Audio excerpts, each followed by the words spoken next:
Hey, attention crypto gossipators, things are about to get interesting. Remember, not financial advice.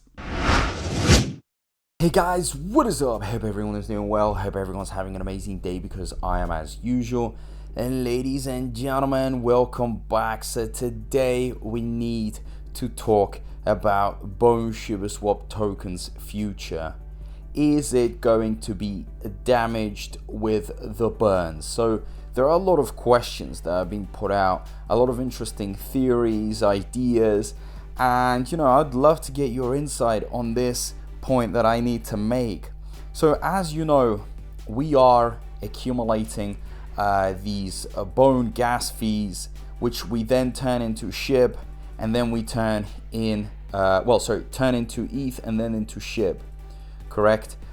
So the process is quite simple, and people are very, very anxious about it. People are also excited about it. There's a lot of emotions going on, but the burns need to happen in order for us to see any movement in regards to Shib's price. We need to delete those zeros.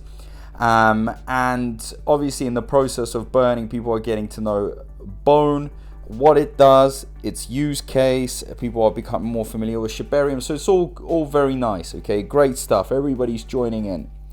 But the point here that needs to be made is when we do this first initial stage where we accumulate the Bone and then we switch it to Shib, in between we actually switch it to ETH. How is that gonna impact Bone's price? So obviously that's a sell-off, right? And some people are thinking, well, you know what? The price is going to be reduced. It's going to be dropped. So right now, what the devs are doing, they're trying to spread out these conversions, right?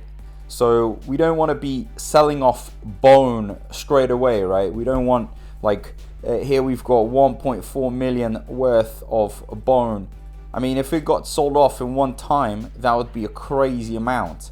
And that would really hurt Bone big time, especially if they are holding a lot of their bags in Bone. And Bone's the gas token. It really needs to be preserved well. Otherwise, if its value also drops, then the gas fees collected, are going to be much smaller. As you know, as the price goes up, we collect more of these fees by number. So by spreading it out, of course they're going to try to reduce the damage, and they're trying to maybe figure out the timing that is perfect. I mean, how many burns can you do? Can you do 2-3 burns a day? Should you be just doing one a day, once every 2 days or 3 days, or even a week? So what is the perfect number, and also the perfect number in terms of how much of it to be burned? So we saw it's been burns that are around 8.5 billion. Now, if we think about it, as volume grows, more of these fees are going to be accumulated for sure. Although we had a hard fork, and that has reduced the fees collected for sure. But still, as volume grows up, as more projects go in, because they will be really, really attracted by the idea that it's very cheap to sustain their projects on the layer 2 solutions. We are going to be collecting these fees, and they're going to need to be burned. Now, if we're constantly burning, that means we need to convert, we need to sell the Bone, we need to get that ETH. So ETH, and then we move it to Shib. So is that going to be affecting Bone too much? I mean, think about it. More of it is going to be around. Imagine we have a pot of like 10 million, and you constantly need to convert, and perhaps there could be an effect. This is what worries me a little bit. And at this point, they're going to have to think, what is going to happen? Because right now, yeah, they can afford to do it in a certain way, but then it's going to have to be more automated. There's going to be more with it. Probably more burns will have to happen, and a higher number of burns. because otherwise they're gonna have to be burning 8.5 billion every single hour, right?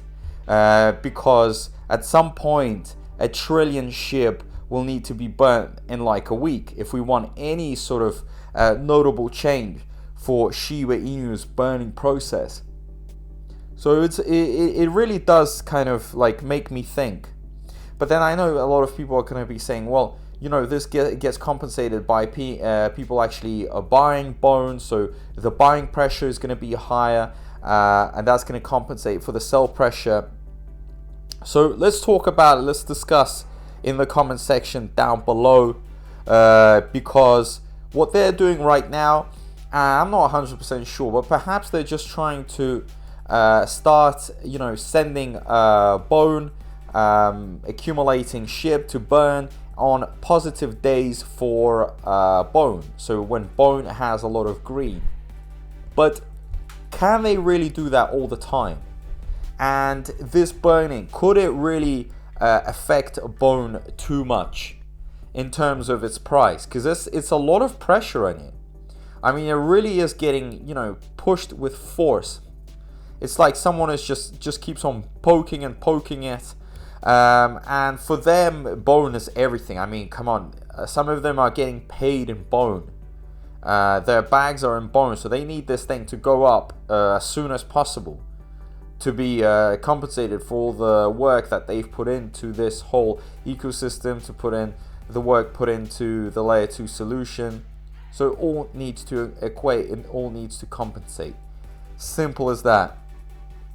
So let's see, you know, let's see how it goes. Hopefully Bone doesn't get hurt too much, and hopefully there's a good system in place.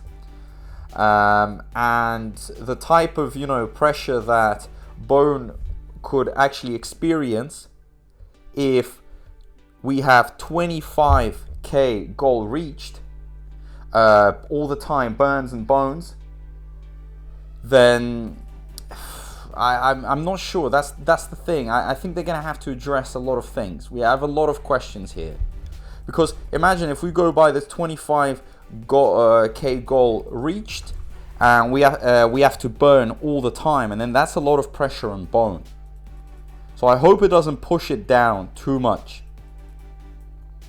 So yeah, guys, let's talk down below. Let me know how you guys think about the future of this burning. And also, don't forget to subscribe, turn that notifications bell on, and as usual, guys, a big thank you to everyone. I appreciate all the support, and I'll see you in my next video. Peace out.